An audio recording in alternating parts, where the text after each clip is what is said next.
23.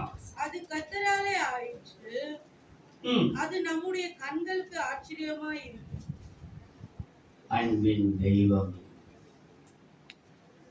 அது கர்த்தராலே ஆயிற்று, நம்முடைய கண்களுக்கு இது ஆச்சரியமாய். ஆண்டவரே, இந்த வசனத்தை கொடுத்து திருவிருந்து வாழும் இயேசுவே, நேரத்தோடு நாங்கள் தியானித்து முடிக்க அடியானுக்கு கருவித்தார். வசனத்தை பேசுகிறவர்களிலே என் இருதயத்தின் நிறைவான வார்த்தை வெளிவந்து விடாதபடிக்கு, என் மாம்சம் வெளிப்பட்டு விடாதபடிக்கு, ஆண்டவரே யாருடைய மனதையும் காயப்படுத்தப்படாதபடிக்கு, ஆவியானவரே இடைவிட்டு அப்பா ஊரே வேதனைப்படுத்தி, குடும்பமே துக்கப்படுத்தி, ஆறுதலுக்காக சபைக்கு வரும்போது சபையும் அவளை குத்தி கிழிச்சு விடாதபடிக்கு அவளை ஆறுதல் படுத்தி அனுப்ப ஆண்டவர் வார்த்தைகளை அனுப்புகிறார்கள்.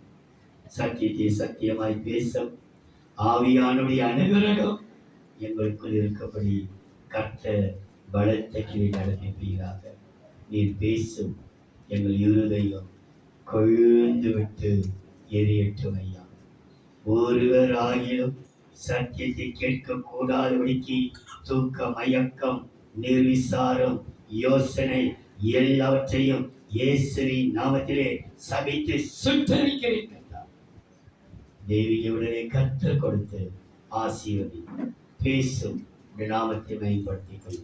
இயேசுவின் நாமத்தில் பிதாவே. திரும்ப ஒரு விசை. அது கர்த்தராலே ஆயிற்று. 118 சங்கீதம் 23 வசனம். அது கர்த்தராலே ஆயிற்று, அது நம்முடைய கண்களுக்கு ஆச்சரியமாய் இருக்கிறது. நம்முடைய கண்களுக்கு ஆச்சரியமாய் இருக்கிறது. அது கர்த்தராலே ஆயிற்று, அது நம்முடைய கண்களுக்கு ஆச்சரியமாய் இருக்கிறது. தானியேலின் புஸ்தகம் 11 அதிகாரம் 36 வசனம். ராஜா தனக்கு இஷ்டமானபடி செய்து. தானியேல் 11 அதிகாரம் 36 வசனம். ராஜா தனக்கு இஷ்டமானபடி செய்து தன்னை உயர்த்தி எந்த தேவனிலும் தன்னை பெரியவனாக்கி தேவாதி தேவனுக்கு விரோதமாக ஆச்சரியமான காரியங்களை பேசுவான். ஆச்சரியமான காரியங்களை பேசுவான். கோபம் தீரமட்டும் அவனுக்கு கைகூடி வரும். தேவனுடைய கோபம் தீரமட்டும் அவன் காரியம் எப்படி வருமா? கைகூடி வரும்.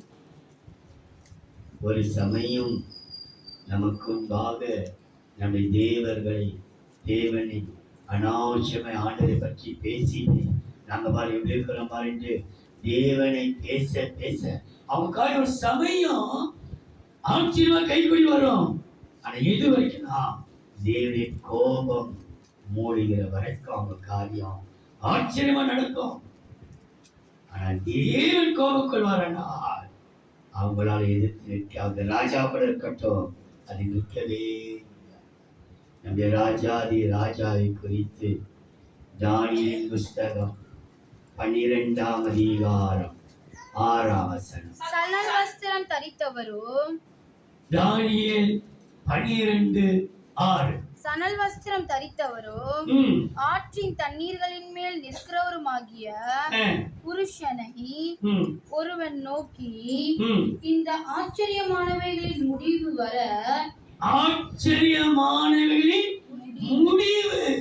வர எவ்வளவு காலம் எப்ப செய்யப்படாது? இந்த கத்தை சீக்கிரத்திலே நமக்காக செய்து முடிக்க போகிறார். ஆச்சரியமான முடிவு. இது எப்பப்பா? இது 6 மாசம் முடிஞ்சிச்சு. இதை எப்ப செய்ய போகிறார்? இது ரொம்ப சீக்கிரத்திலே இந்த ஆச்சரியமானவர்களுக்கு என் முடிவை கொண்டு வர போகிறார். நீ சோர்ந்து போயிடாதே. எப்ப செய்ய போகிறாரு? ஆண்டவர் வார்த்தையை கொடுத்து இருக்கிறாரு. பேசி இருக்கிறாரு, எங்க செய்ய போகிறாரு, எப்ப முடிவு வரும்? வசனம் சொல்கிறது, இந்த மாதம் முடிவதற்குள்ளே அந்த ஆச்சரியமான முடிவை கற்றுக் கொடுக்கிறார். இந்த ஆச்சரியமானவர்கள் என்றால் வாசித்தோம் 6வது டைம்லே மார்க் எழுதின சுவிசேஷம் 7ஆம் அதிகாரம் 37ஆம் வசனம். எல்லாவற்றையும் நன்றாய் செய்தார். இந்த 6ஆம் மாசம் வரைக்கும் நன்றாய் செய்தார். செவிடர் கேட்கவும் ஊமையார் பேச பண்ணுகிறார் என்று சொல்லி மேன்மேலும் ஆச்சரியப்பட்டார். மேன்மேலும் நீ பார், இது இந்த நாளுக்கு பிற்பாடு உனக்கு நடக்கவில்லை. ஒவ்வொரு காரியமும் ஆச்சரியமா இருக்க போகிறது. நீ ஆச்சரியப்பட போகிறாய். மேன்மேலும் ஆச்சரியப்பட்டார்கள். இன்னைக்கு தேவன் ஆச்சரியமான காரியங்களை நமக்கு செய்ய அவர் வல்லவராயிருக்கிறார்.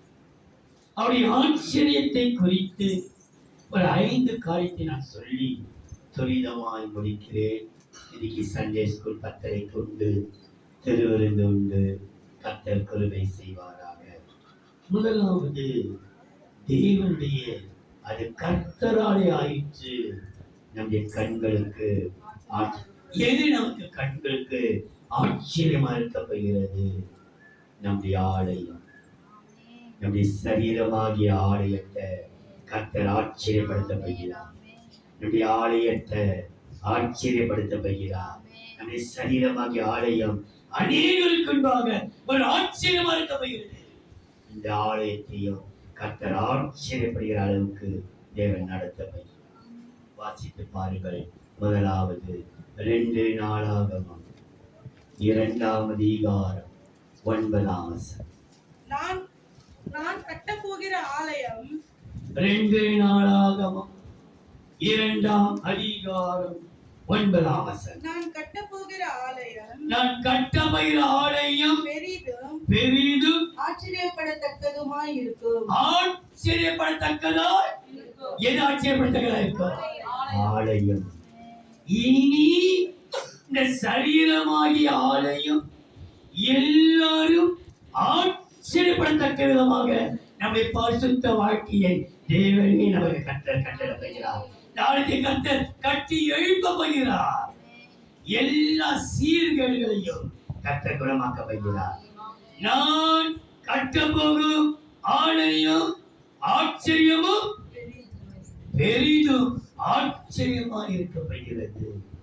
கர்த்தர் நம்முடைய ஆலயத்தை, நம்முடைய சரீரமாக ஆலயத்தை ஆச்சரியப்படுகிற விதமாக நம்முடைய அவயங்களை அவரே ஆளுகை செய்யப்படுகிறார். எந்தெந்த அவயங்கள் அவருக்கு பிரியமில்லாமல் காரியம் செய்கிறதோ அனைத்து அவயங்களையும் கர்த்தரே பரிசுத்தமாக்கி அதை சீர்படுத்தப்படுகிறார். நீங்க வாசித்து பாருங்கள். 2 நாளாகமம் 9ஆம் அதிகாரம் 4ஆம் வசனம். அவன் பந்தியின் போதனங்களை 2 நாளாகமம் 9ஆம் அதிகாரம் 4ஆம் வசனம். அவன் பந்தியின் போதன பதார்த்தங்களையும் அவன் ஊழியக்காரரின் வீடுகளையும் அவன் உத்தியோகஸ்தரின் வரிசையையும் அவர்கள் வஸ்திரங்களையும் அவருடைய பான பத்திரக்காரரையும் அவர்கள் வஸ்திரங்களையும் கர்த்தருடைய ஆலயத்துக்குள் பிரவேசிக்கும் நடை மண்டபத்தையும் கண்டபோது அவன்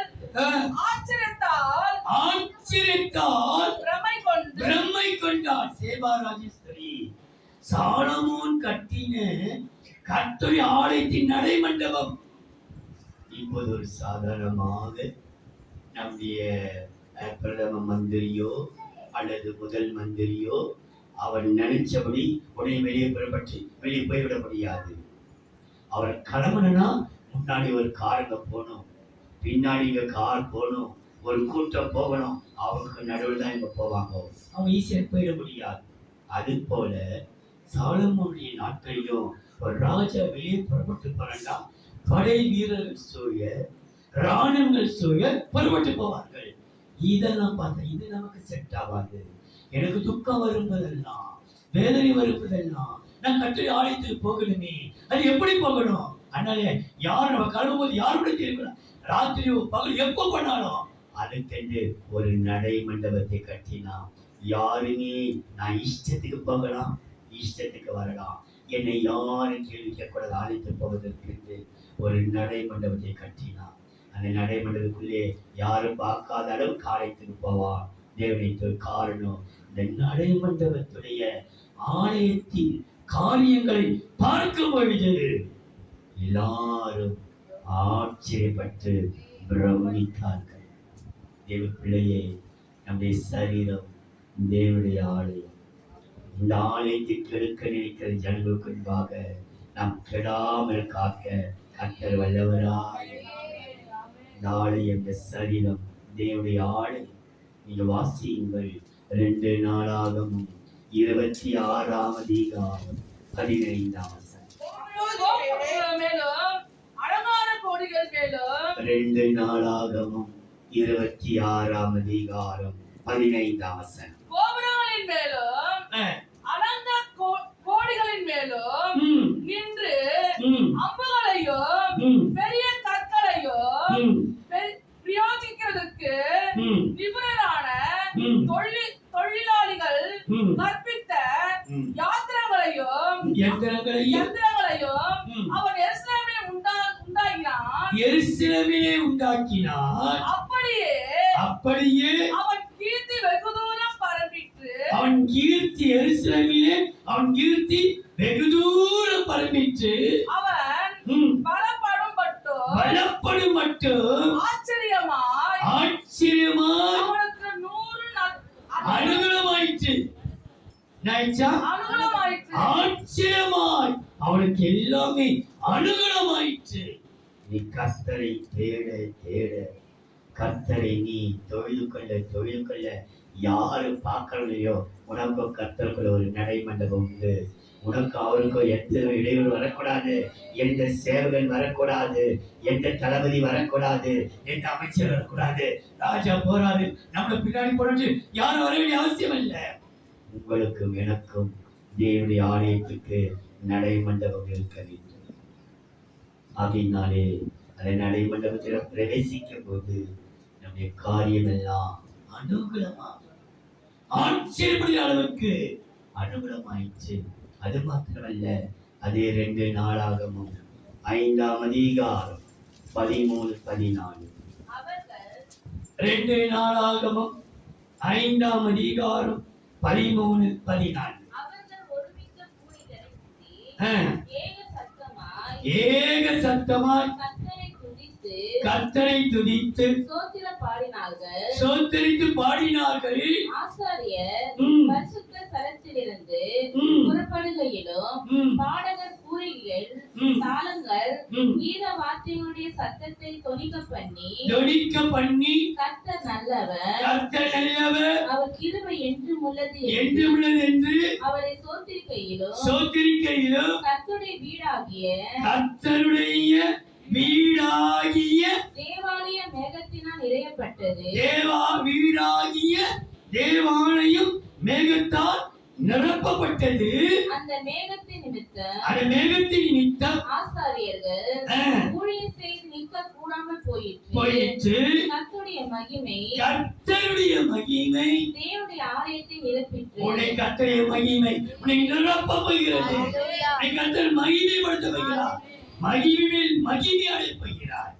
காரணம், கர்த்தருடைய ஆலயம் ஆச்சரியப்படுகிற அளவுக்கு கர்த்தர் செய்யப்படுகிறார். நம்முடைய கண்கள் இவர்களா இப்படி மாறினார்கள், இவங்க சுபமா இப்படி மாறினது, எப்படி மாற்றப்பட்டது? கர்த்தருடைய ஆலயம் மாற்றப்பட்டது. காரணம், ஆலயத்தை கர்த்தர் ஆச்சரியப்பட வைக்கப்படுகிறார். உங்கள் சரீரமாகிய ஆலயம் ஒரு நோய் நொடி இல்லாமல், எந்த ஒரு குறை இல்லாமல், எந்த ஒரு ஊனம் இல்லாமல் சுகபலத்தோடு நடமாட கர்த்தருக்கு பரிசுத்த வாழ்க்கை வாழ கர்த்தருடைய ஆலயத்தை கர்த்தரே மகிமையால் நிரப்புவாராக. கர்த்தருடைய ஆலயம் ஆச்சரியமானது. இரண்டாவது, கர்த்தர் நமக்கு கொடுத்திருக்கும் அறிவு ஆச்சரியமானது. படிக்காத பட்சத்திலே ஒன்று ரெண்டு வார்த்தைகள் வெளிப்படுது, நம்முடைய அறிவு கூட ஆச்சரியப்படத்தக்கதாக இருக்கப்படுகிறது. நாம் பேசுகிற பேச்சு, நாம் சொல்லுகிற சொல்லெல்லாம், மற்ற சொல்லும் அறிவுரை கூட ஆச்சரியமா இருக்கப்படுகிறது. சங்கீதங்களின் புஸ்தகம் 139 சங்கீதம் 6 வசனம். இந்த அறிவு 139 சங்கீதம் 6 வசனம். இந்த அறிவு எனக்கு மிகுந்த ஆச்சரியமும் எனக்கு எட்டாத உயரமுமாய் இருக்கு. இந்த அறிவு எனக்கு ஆச்சரியமா இருக்கிறது. எனக்கு எட்டாவது சில பேர் சொல்லுகிற காரியங்கள் ஆச்சரியமா இருக்கும். அவங்க பேசுற பேச்சு ஆச்சரியமா இருக்கு. எப்படி இவங்களுக்கு இவ்வளவு ஞானம் வந்து இவ்வளவு அறிவாய் பேசுகிறார்களே? இவ்வளவு அறிவு கிடைத்தது காரணம் படிக்கவே இல்லை, இவ்வளவு அறிவா இருக்கிறார்களே. தேவ பிள்ளையே, நம்மை கொண்டு இந்த உலகத்திலே ஆச்சரியப்படுகிற அளவுக்கு நம்முடைய அறிவை கர்த்தர் நீ அறிவை கொடுக்க வைக்கிறார். அப்பேற்பட்ட அறிவாளை கர்த்தர் மாற்ற வைக்கிறார். நீங்க பாருங்க, இந்த நாளுக்கு பிற்பாடு உனக்கும் உன் பிள்ளைகளுக்கும் தேவன் கொடுக்க போகிற அறிவு ஆச்சரியமா இருக்கா? இவ்வளவு அறிவோடு புத்தியோடு நடக்கிறார். உங்களுக்கு நான் அறிவோடு புத்தியோடு நடத்தும் மெய்ப்பலை கொடுப்பேன் அவர் சொல்லியிருக்கிறார். அவர் நமக்கு பிரதான மெய்ப்பர். அவர்கள் அறிவோடும் புத்தியோடும் நடத்துவார்கள். ஆச்சரியமான அறிவு. இந்த அறிவை குறித்து வேதம் சொல்லி பாருங்கள். 147 சங்கீதம் 5 வசனம். நம்முடைய ஆண்டவர் பெரியவரும் மகா பலனும் உள்ளவராய் இருக்கிறார். அவருடைய அறிவு அளவில்லாதது. அவருடைய அறிவு அளவே இல்லாதது. 147 சங்கீதம் 5 வசனத்தில் அவருடைய அறிவு எப்படிப்பட்டதா? அளவே இல்லாமல் அளவில்லாமல் ஆவி நமக்கு கொடுத்திருக்கிறார். நம்முடைய ஆண்டவருடைய அறிவு அளவில்லாதது. நீங்க பாருங்க, இந்த நாளுக்கு பிற்பாடு நம்முடைய குடும்பமும் நம்முடைய பிள்ளைகளும் படிக்கிற படிப்பிலே ஆச்சரியப்படுகிறதற்காக அறிவை கர்த்தர் ஊற்ற வைக்கிறார். எல்லா அறிவையும் கர்த்தர் கொடுக்கிறார். ஞானத்தை கர்த்தர் ஊற்ற உன் பிள்ளைகளுக்கு அறிவை ஊற்ற வைக்கிறார். அளவில்லாத அறிவு கிடைக்கவே அவர் சொல்லியிருக்கிறார், ஞானத்தில் குறைவுள்ளவன் என்னிடத்திலே அப்புறம் அளவில்லாத அந்த அறிவு பரிசுத்தருடைய அறிவா. நீதிமொழிகள் 9 10 வசனம். நீதிமொழிகள் 9 10 வசனம். கர்த்தருக்கு பயப்படுதலே ஞானத்தின் ஆரம்பம். ஞானத்தின் ஆரம்பம். பரிசுத்தரின் அறிவே அறிவு. பரிசுத்தரின் அறிவே அறிவு. அறிவு. பரிசுத்தரின் அறிவே அறிவு. தேவ பிள்ளையே, அறிவு ஆச்சரியம். இந்த அறிவினாலே வறுமை அல்ல, ஒன்றுமில்லா சொல்லி அல்ல, ஒரு விசேஷித்த பொக்கிஷத்தை நம்ம பெற்றுக்கொள்ளுவோம் என்று வேதம் சொல்கிறது. வாசித்து பாருங்கள். ஏசாயா 33 6 வசனம். ஏசாயா 33:6. பூரண ரட்சிப்பு ஞானமும் அறிவும் உன் கால்களுடைய உறுதியாய் இருக்கும். கர்த்தருக்கு பயப்படுதலே அதின் பொக்கிஷம். இந்த அறிகிற அறிவே உனக்கு ஒரு பொக்கிஷத்தையும் புரிந்து கொண்டு வந்துடும். ஏன் தெரியுமா? நாம் நம்முடைய தகப்பன், பரம தகப்பன் நடந்த விதத்தை சொல்கிறேன் பாருங்கள். எரேமியா 22 வசனம். அவன் சிறுமையும் 15 வாசியம் 16. நீ கேதுரு மர மாளிகைகளில் உலாவுகிறபடியினாலே ராஜாவாய் இருப்பாயோ அஹ், உன் தகப்பன் உன் தகப்பன் போஜனபானம் பண்ணி போஜனபானம் பண்ணி நியாயமும் நியாயமும் நீதியும் செய்தபோது நீதியும் நியாயம் செய்யும் பொழுது அவன் சுகமாய் வாழ்ந்திருக்கவில்லையோ அவன் எப்படி வாழ்ந்தானா? என்ன செய்யும்போது? நீதியும் நியாயம் செய்வது சுகமாய் வாழ்ந்திருக்கவில்லையோ அவன் சிறுமையும் எளிமையுமானவனுடைய சிறுமையும் எளிமையுமானவனுடைய நியாயத்தை விசாரித்தான் சிறுமையும் எளிமையான நியாயத்தை விசாரித்தார். அப்பொழுது சுகமாய் வாழ்ந்தான் அப்படி செய்வதல்லவோ என்னை அறிகிற அறிகிற அறிவு. அப்படி செய்வது நீ சுகமாய் வாழ. கத்திட்டு அறிக்கைக்கு ஆண்டவரே எல்லாத்தையும் நான் தயவாய் நடத்திக்கணும்ப்பா. சிறுமையானவர்களோ எளிமையானவர்களோ பரதேசிகளோ பணக்காரர்களோ எல்லாருக்கும் சமமாய் நேசிக்க நான் சுகமாய் வாழ்வதற்கு ஒரு காரணம் எல்லாரையும் நான் நேசிக்கணும்ப்பா. அந்த அறிவு எனக்கு தாங்கப்பா. உண்மை அறிகிற அறிவு அதுதான். ஆகையினால் ஆச்சரியமான அறிவு. நீ உன்னை சுகமாய் வாழ வைக்கும், உனக்கு பொக்கிஷத்தை கொடுக்கும், நீதியும் நியாயத்தை செய்ய வைக்கும், அவர் பாதையை நடக்க வைக்கும். அந்த கேட்போம், இது கர்த்தராலே ஆயிற்று. நம்முடைய கண்களுக்கு நம்முடைய அறிவை பார்த்து எல்லாரும் ஆச்சரியப்பட வைக்கிறார்கள். நம்முடைய ஆலயத்தை பார்த்து ஆச்சரியப்பட வைக்கிறார்கள். மூன்றாவது ஏசாயாவின் புஸ்தகம் 28ஆம் அதிகாரம் 29ஆம் வசனம். இதோ சேனைகளின் கர்த்தராலே உண்டாயிருக்கிறது. அவராலே சேனையில் அவர் ஆலோசனையில் ஏசாயா 28ஆம் அதிகாரம் 29ஆம் வசனம். இதுவும் சேனைகளின் கர்த்தராலே உண்டாயிருக்கிறது. இதுவும் சேனைகளின் கர்த்தராலே உண்டாயிற்று. அவர் ஆலோசனையில் ஆச்சரியமானவர். ஆலோசனையில் எப்படிப்பட்டவரா? ஆச்சரியம். ஆச்சரியம். உடைய ஆலோசனை ஆச்சரியம், ஆலயம் ஆச்சரியம், அறிவு ஆச்சரியம், ஆலோசனை ஆலோசனையே அவர் ஆச்சரியமானவர். எல்லாவற்றையும் நன்றாய் செய்தார் என்று மேன்மேலும் ஆச்சரியப்பட்டார். ஆலோசனை எப்படிப்பட்ட ஆலோசனை சொன்னார்? அந்த அம்மா எவ்வளவு ஆச்சரியமா ஆலோசனை சொல்லிச்சு. நம்பவே முடியாது. வாயில இவருடைய ஆலோசனை வந்துச்சு. தேவன் வருங்காலத்திலே ஆலோசனையிலே ஆச்சரியப்படுகிற அளவுக்கு செய்வேன். அவர் சொன்னாரே, உன்மேல் என் கண்ணை வைத்து உனக்கு ஆலோசனை சொல்லு, நீ நடக்க வேண்டிய வழியை நான் உனக்கு காட்டுவேன். உன்னை சொல்லுவேன். அவர் ஆலோசனை கர்த்தர். வேதம் சொல்லி சங்கீதம் 16ஆம் சங்கீதம் 7ஆம் வசனம். எனக்கு ஆலோசனை தந்த கர்த்தரை துதிப்பேன். சங்கீதம் 16ஆம் சங்கீதம் 7ஆம் வசனம். எனக்கு ஆலோசனை தந்த கர்த்தரை துதிப்பேன். நான் துதிப்பேன். எனக்கு ஆலோசனை தந்த கர்த்தரை துதிப்பேன். ராக்காலங்களிலும் என் உள்ளிந்திரியங்கள் என்னை உணர்த்தும். எனக்கு ஆலோசனை சொல்லுங்கப்பா, ஆலோசனை சொல்லுங்கப்பா. நான் நடக்க வேண்டிய நடையை காட்டுங்கப்பா, பேசுறது பேச காட்டுங்கப்பா. எப்படி பேசணும், எப்படி நடக்கணும், எதை செய்யணும், எதை செய்யக்கூடாது. உம்முடைய ஆலோசனை இல்லாமல் நான் எதையும் செய்து நான் சிக்கலையே மாற்றிவிடுவேன். தேவாலோசனை பெற்றுக்கொள்ள ஆலோசனைக்கு ஆச்சரியமானது. எனக்கு ஆலோசனை சொல்லுங்க.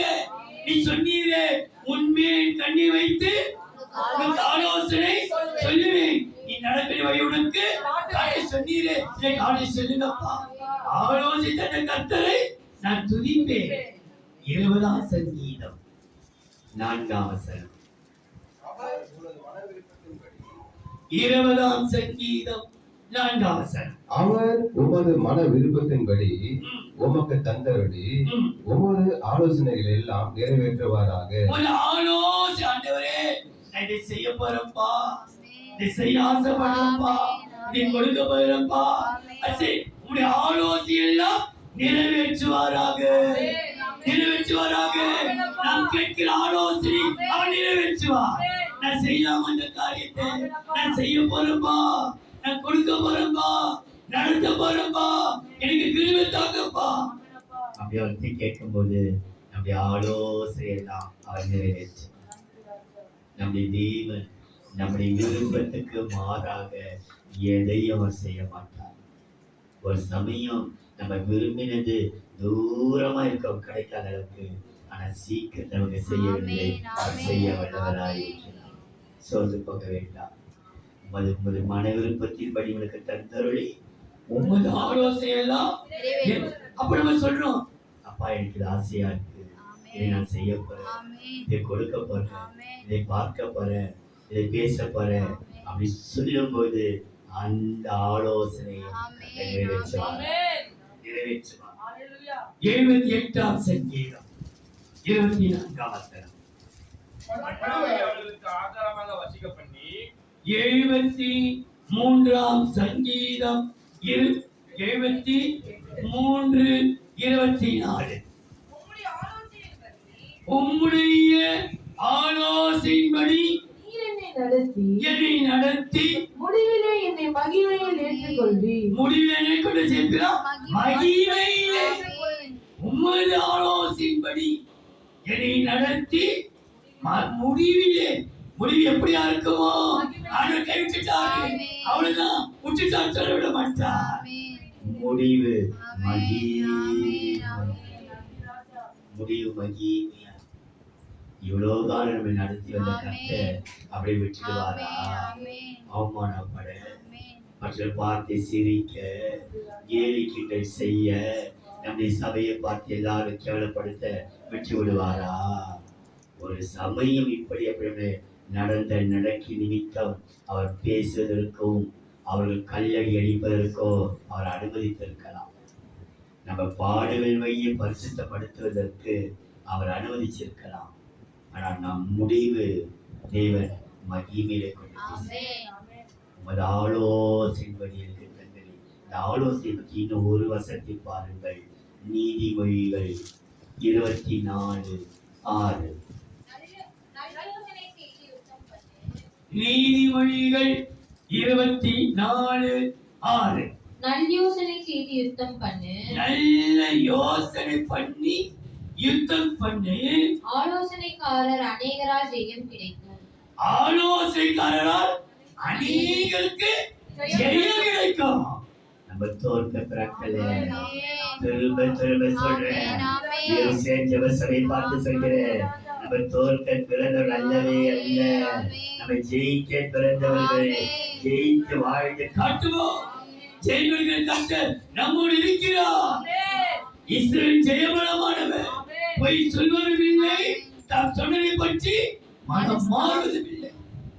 இஸ்ரவேலி ஜெயபலமானவர், இஸ்ரவேலி ராணுவமானவர், இஸ்ரவேலி ஒளியானவர், இஸ்ரவேலி மகிமையானவர், இஸ்ரவேலி கண்மலையானவர். நேற்று உபவாச ஜெபத்திலே இஸ்ரவேலி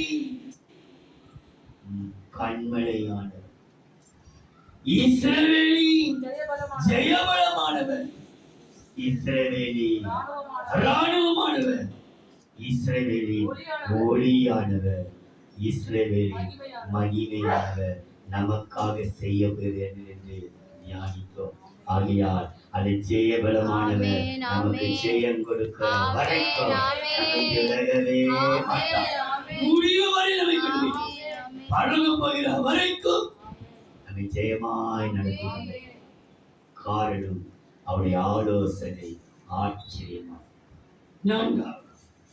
மத்தேயு சுவிசேஷம் 9ஆம் அதிகாரம் 8ஆம் வசனம். ஜனங்கள் அதை கண்டு மத்தேயு 9ஆம் அதிகாரம் 8ஆம் வசனம். ஜனங்கள் அதை கண்டு ஆச்சரியப்பட்டு மனுஷருக்கு இப்படிப்பட்ட அதிகாரத்தை கொடுத்தவராகிய தேவனை மகிமைப்படுத்தினார்கள். அதிகாரம் ஆச்சரியமானது. கொடுத்தவர் யார்? இந்த அதிகாரத்தை தேவன் ஆச்சரியமான அதிகாரத்தை கொடுத்த தேவனை மகிமைப்படுத்தினார்கள். ஆச்சரியமான அதிகாரம். எந்த அதிகாரத்துல நீ இதை செய்கிற? தேவன் கொடுத்த அதிகாரம். யார் கொடுத்தது இது? நமக்கு ஈவாய் கர்த்தர் கொடுத்தது. திரும்ப வாசியம் 9:8. ஜனங்கள் அதை கண்டு ஆச்சரியப்பட்டு மனுஷருக்கு இப்படிப்பட்ட அதிகாரத்தை கொடுத்தவராகிய தேவனை மகிமைப்படுத்தினார்கள். ஆச்சரியமான அதிகாரம். நீ எந்த அதிகாரத்துல இதை நீ செய்கிறேன்னு கேட்டா, தேவன் எனக்கு கொடுத்த அதிகாரம். அவருடைய அதிகாரம் இல்லாமல் அவர் சொன்னார். மத்திய 28ஆம் அதிகாரம் 18ஆம் வசனம்.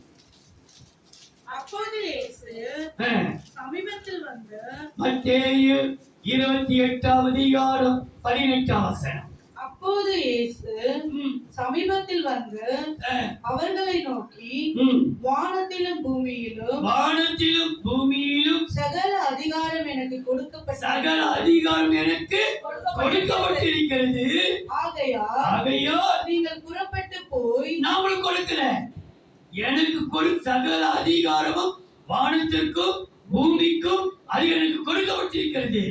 அந்த அதிகாரத்தை நான் உங்களுக்கு கொடுக்கிறேன். அந்த அதிகாரத்தை நீ போய் செய். யாராவது நம்மளை பார்த்து நீ எந்த அதிகாரம் எவ்வளவு தைரியம் நீ செய்வனா, தேவன் கொடுத்த தைரியம், அந்த அதிகாரத்தை நான் செய்கிறேன். தேவன் கொடுக்கும் அதிகாரம். அவர் சொன்னாரே, என்ன சொன்னார்?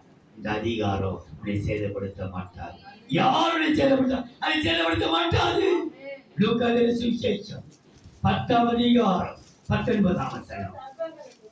லூக்கா 10ஆம் அதிகாரம் 19ஆம் வசனம். இதோ சர்ப்பங்களையும் தேள்களையும் மிதிக்கவும் சத்துருடைய சகல வல்லமையும் மேற்கொள்ளவும் உங்களுக்கு அதிகாரம் கொடுக்கிறேன். ஒன்று உங்களை சேதப்படுத்தவே முடியாது. அவங்க அடிக்கிற கல்லடியோ சொல்லடியோ பார்வையோ என்ன அடித்தாலும் நம்மை சேதப்படுத்த மாட்டாரு. ஒன்று நம்மை சேதப்படுத்த முடியாது. என்ன பிசாசோ, எந்த ஏவலாவியோ, எந்த மாய மந்திரம் சூனியங்களோ நம்மை சேதப்படுத்தவே முடியாது. காரணம் கர்த்தர் நமக்கு அதிகாரம் கொடுத்திருக்கிறார். அவர் கொடுத்த அதிகாரம் ஒன்றும் உங்களை சேதப்படுத்த மாட்டாது. நான் உங்களுக்கு அதிகாரம் கொடுத்திருக்கிறேன்.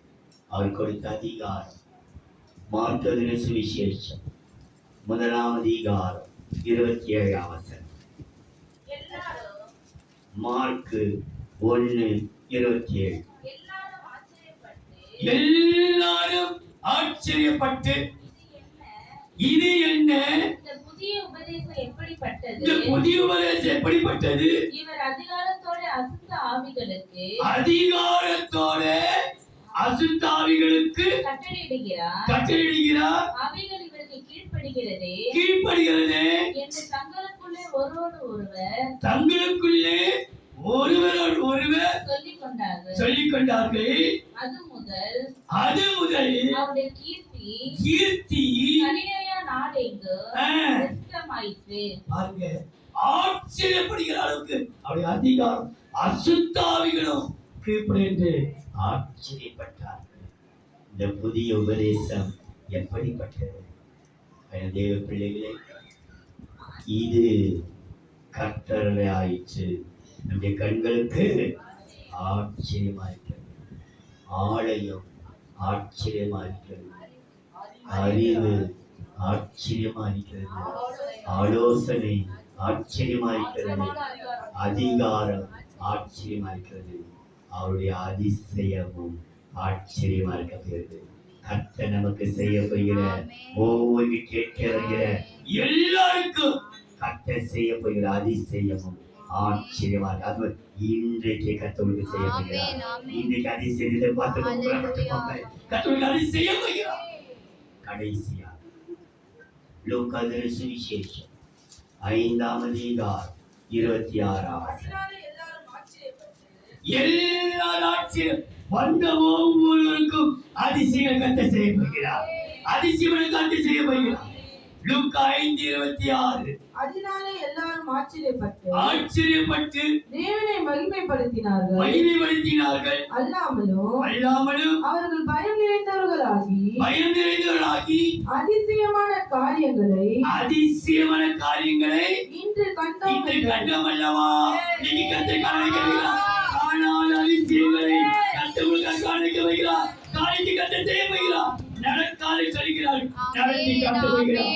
உன்னால எங்க கடன் அடைக்க போற அழைக்க வைப்பார் கர்த்தர். லட்சங்களை கொடுத்து உன் கடன்கள் அடைக்கப்படும்.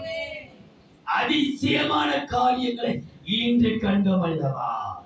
எல்லாரும் ஆச்சரியப்படுகிறார்கள். உன் காரியம் என்ன? கத்திட்டு சொல்லிடு.